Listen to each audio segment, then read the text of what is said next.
Parlok kene video ka pamenta ka sengi ngapentem ya ka wei na ki jingruai jong ka war jantia. Ka ba na ka film ba ai kerteng lak de tok sang yengau ka pamot. Haba langat la sosat. Ka kerteng jong ka jingruai kene ka video ka dei tip ai ki hajar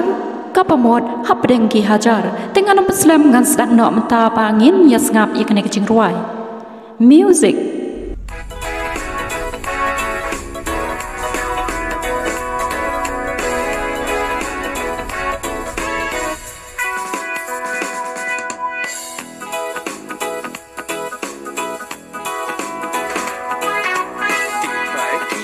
चार लुन मंडो है के कोर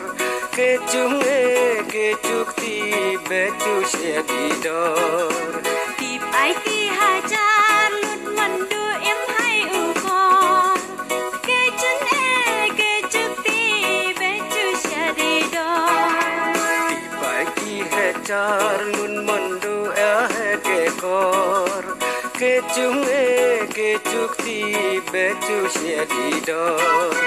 टीप आई की हजार लुन मंडो M high उकोर के चुंगे के चुक्ति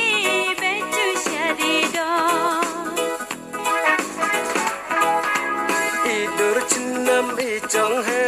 दे आयो Kandra inya bancu di cuben miat de bela Kader pencaman kaim tinya dan jua udah lut kamiat kiem tinya dan cuma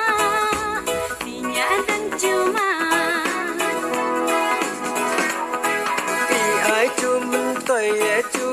ding du ketwa i ai cumen toy ne me a he chung a Chua ninga de keswai maya jua hun u han sui nge chu du dang bi em chua dang bi em chua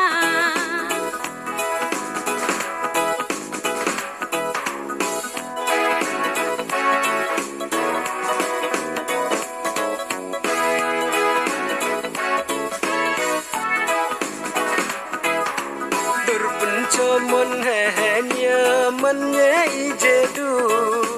sher chnam nge he cho du ken tu